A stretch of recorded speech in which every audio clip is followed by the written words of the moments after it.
In Tucker, the sun seems to shine a little bit brighter. The people tend to be a little bit friendlier. The tea tastes a little bit sweeter. Life's just a little bit better in Tucker. For years, Tucker was an unincorporated part of DeKalb County, a community, a family, but not a city. That all changed in November 2015 when a community-driven effort to incorporate Tucker drew widespread support on the ballot. All of a sudden, this place, this network of streets and homes and businesses, all with a railroad track cutting right through the middle, all of a sudden this place was a city. Cities require a governing body. Knowing that the hard work had only just begun, many of Tucker's founders put themselves forward to serve. It was a lot of work in the early days because we had to reach out. From all the people that struggled, we had to reach out and we had to gather people in. And I determined that if we were going to do this, we were going to be the absolute best that we possibly could be. And so far, I think we've done that. We've met that goal. Both Honey and Bill were truly dedicated to the community. And Honey actually is still very dedicated to the community.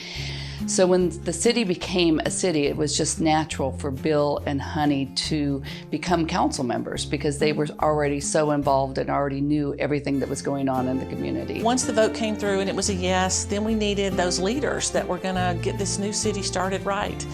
And what a great group of leaders we got. Fast forward 6 years and things are starting to change. Some of our founders went back into private life, while others, well, we had to say goodbye. And now we prepare to part with 3 more.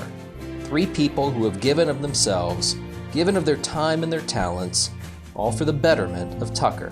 When the city of Tucker was founded and people began lining up to run for city council, I was not at all surprised when Matt Robbins stepped forward.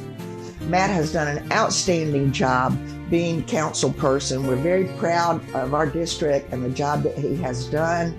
And Matt, we will miss your yellow jacket everywhere because you know you're always everywhere that anything is happening. Thanks again, Matt. I mean, the folks who had rolled up their sleeves and really worked hard were willing to take that next step. And one of those that's the most important to me is Michelle Pincava. Passion is just her middle name, and she has done so much for the city of Tucker. These citizens owe her a great debt of gratitude, and I'm just blessed to call her my friend and so thankful that she was willing to serve. We'd like to say a big thank you to Pat for committing time and being represented for our community. When time came, Pat was willing to step up. It was a large amount of time for any person to give, along with running a business and anything else. We all know how difficult that can be, but having a servant's heart is a very important thing, and Pat was that person at this time to do that. While the names and the faces may change, the heart of the city will not. In fact, it's these dedicated public servants who are at the heart of our city. And as they step out of the public arena, one thing is for sure. Our founders' hard work, their passionate service, their giving spirits have come to define Tucker and what it will be for generations to come.